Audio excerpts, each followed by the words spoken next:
If there is no God, all things are permissible. This isn't just a theological claim about the existence of a deity, but a claim about the consequences of there being no objective morality. A question we grapple with even today that isn't new at all, but one that defined 5th century debate. Today, we will wrap up our time with the Presocratics as we discover how Parmenides' opponents dealt with his radical views. That reality is one, eternal, and unchanging, while our senses deceive us to the true nature of reality. We will explore the cosmology of Anaxagoras, uncover Democritus' theory of atomism. We will learn how the evolution of ancient Greece into a hub of intellectual thought created an entire market for oratory and rhetorical business, led by the Sophists. And finally, we'll see how these men and more participated in the debate of the century. Is morality a construct, or is it embedded in the nature of reality? This is one you just won't want to miss. So join me as we dive into the 5th episode of the history of philosophy.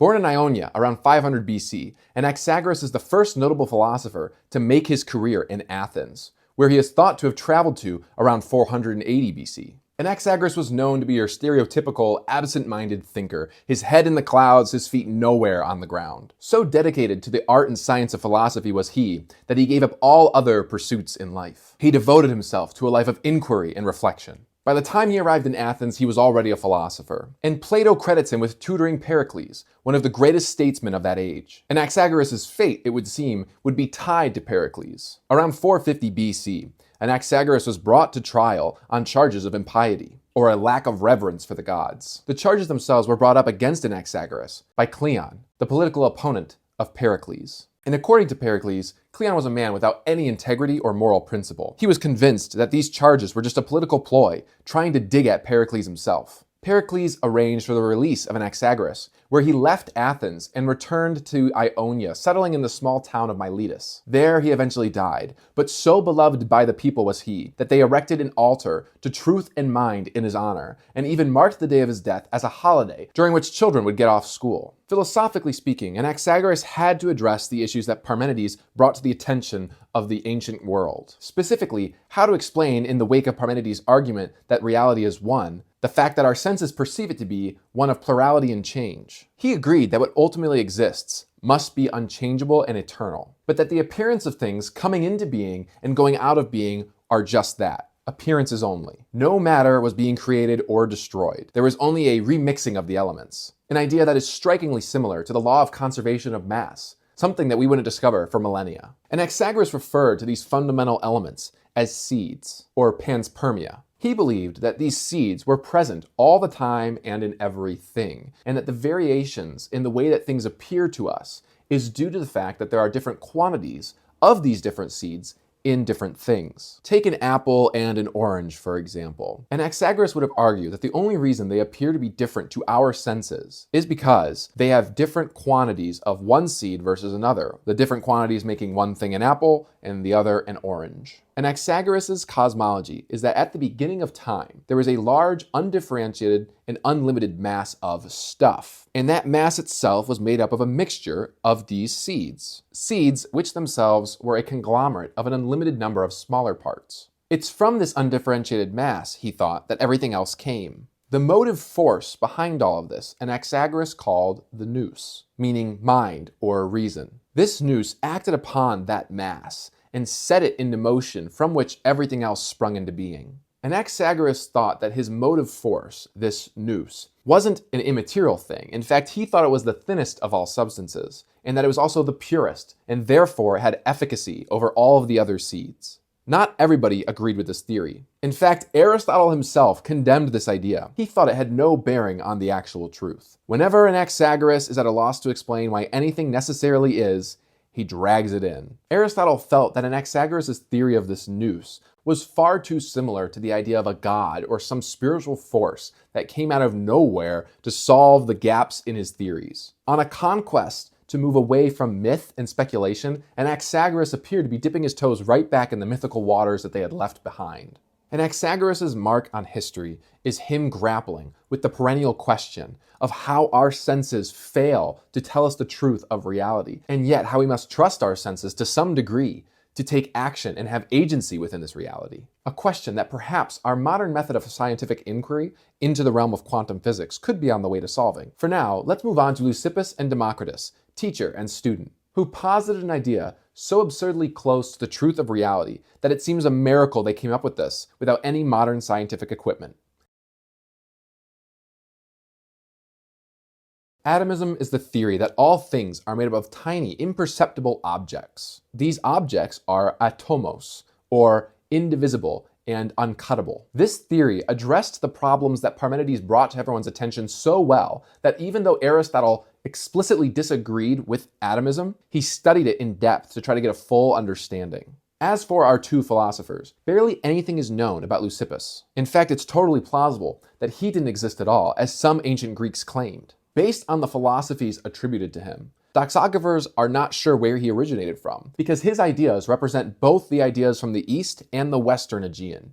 Democritus, on the other hand, we are fairly certain came from Abdera. Two books written around 440 BC, On Mind and The Great World System, of which we have but fragments, are both attributed to Leucippus. Assuming he did in fact exist, this means that he would have been a contemporary of Anaxagoras and Empedocles. And just like theirs, his thinking was targeted at addressing the issues that Parmenides brought to everyone's attention. Democritus, on the other hand, born around 460 BC, would have been the contemporary of Socrates and Plato, and potentially even Aristotle. Democritus wrote about everything, from metaphysics, ethics, to grammar and literature, and even militaristic matters. His most securely attached work, however, is the book titled The Little World System, or Microcosmos. Like so many other ancient books, this was also lost to time, and unfortunately all we have of it are fragments. What this means is that most of what we understand about atomism actually comes from the views of the opponents of atomism, the ones arguing against it, particularly Aristotle. At the crux of the argument of atomism is the idea that these atoms are unchangeable, eternal, and indivisible. However, they can vary in terms of position. Because of this, they do satisfy Parmenides' requirements for reality. But contrary to Parmenides, this theory included that nothingness was in fact real. Conceptually, this void or nothingness is the space in which these atoms move around and have the opportunity to interact with each other. And in doing so, form conglomerates, which then can also be broken back apart to form their constituent elements once again. In this way, these atoms give rise and fall to what appears to be coming into and out of reality, explaining the changes that we see in our perceptible realm. Like Parmenides, they called the atoms what is, and the space what is not. Aristotle's works give us insight into what they truly believed about these atoms. They declare that the differences between atoms, what is, are three: shape, arrangement, and position. They say that what is differs only in rhythm, touching, and turning. Rhythm being shape, touching being arrangement, and turning being position. Think of it like this. A is different from N in terms of shape. AN and NA are different in terms of arrangement, and Z and N are different in terms of position. As for the motive force that was driving the construction and deconstruction of the conglomerates of these atoms, Leucippus didn't offer much. He theorized that because these changes were unceasing to the eye, that a state of constant motion must be an intrinsic attribute of the entire universe. While this doesn't really answer the question of how that motion got started, or how these atoms came to be in the first place, nobody else's theories really did either. If nothing else, it certainly takes a more naturalistic view, moving away from Empedocles' idea about love and strife being the motive forces. What is most fascinating about the theory of atomism is that it tackles Parmenides' problem of everything needing to be eternal and unchanging, by both accepting it and defending pluralism at the same time. For these reasons and more, atomism is considered one of the most influential pre-Socratic theories. The atomists inspired the work of Epicurus later, and even the 17th century idea of corpuscles, which is essentially another word for atom, meaning little body. Atomism is even called by some scholars the culmination of early Greek thought. In the midst of all this philosophy going on in ancient Greece, there was more demand than ever to learn how to speak eloquently and win arguments, and there were those who capitalized on that demand, the Sophists. Originally, a sophist was someone who was educated and an expert in one or more fields. Sophos meaning clever, skillful, or wise. However, by the 5th century BC, sophists came to mean something entirely different and even derogatory. A sophist was now a person who made a career out of teaching the skills of rhetoric, oratory, and persuasiveness. While these skills were clearly valuable and still are today, the intent behind them was to win arguments and not discover truth. This lack of integrity and misplaced motivation left both Socrates and Plato with a strong distaste for the profession. In fact, it's from their dissenting opinions that the term sophist became derogatory in the first place. We speak of tricky arguments as sophistical, and the act of intentionally confusing someone as sophistry, and even the word sophisticated, which we think of as refined today, originally meant anything intentionally made bewildering and complicated, so as to confuse others.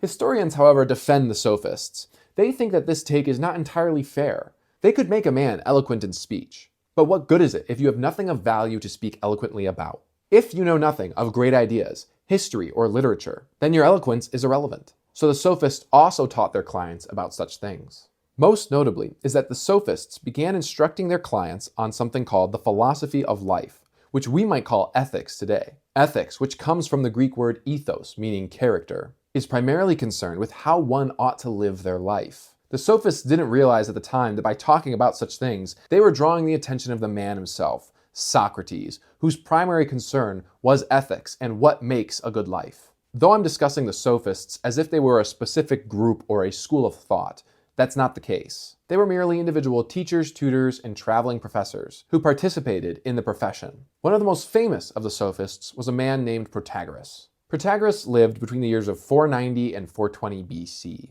Protagoras believed that learning should take place early in one's life, and that what one learns they should let sink deep within them to the roots. Protagoras is credited with being the first to state that any argument has two opposed sides, and that both are relevant and can be defended. This idea was later used by the skeptics, who argued against the ability to know anything at all. One of his most controversial views was that man is the measure of all things, of things that are, that they are, and of things that are not, that they are not. This seems to indicate that Protagoras believed in some form of subjective relativism, which is the idea that two people can hold opposing views on the same topic, both with rational personal justifications for those views, and that because both of those rationalizations might make sense within the context of their lives from a rational perspective, neither person could be said to be truly right or truly wrong. It's this very argument that evolved into one of the greatest debates of the 5th century. Is morality a human construct, or is it rooted in the nature of reality?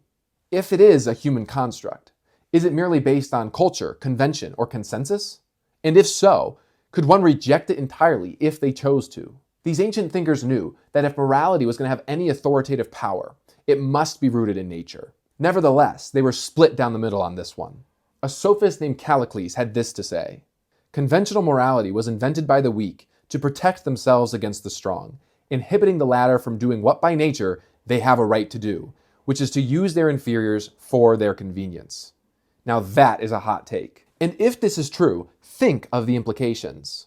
If morality is only a construct to protect the weak, anyone with power over you could force anything on you, and you would have no moral foundation to stand upon to condemn that action. This necessarily raises the question of whether or not we could ever condemn horrors like genocide or other dark atrocities. Dostoevsky put it so eloquently when he said, "If there is no God, all things are permissible." This truly creates a disturbing potentiality. This is one instance where we can see how ideas have significant consequences, and such a claim should be considered very carefully.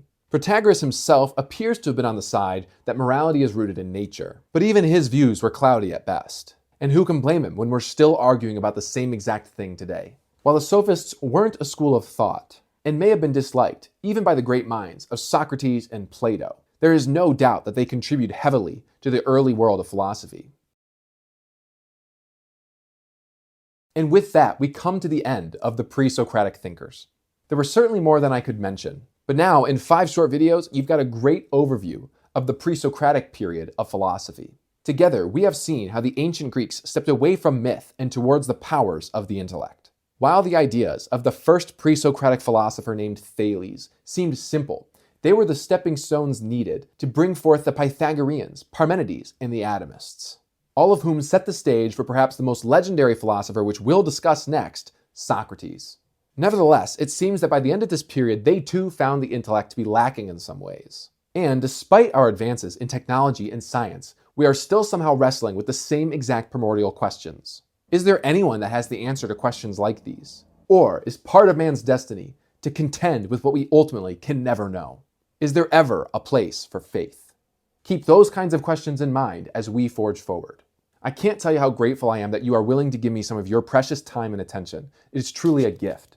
I sincerely hope that this has been worthwhile for you and that you're learning as much as I am.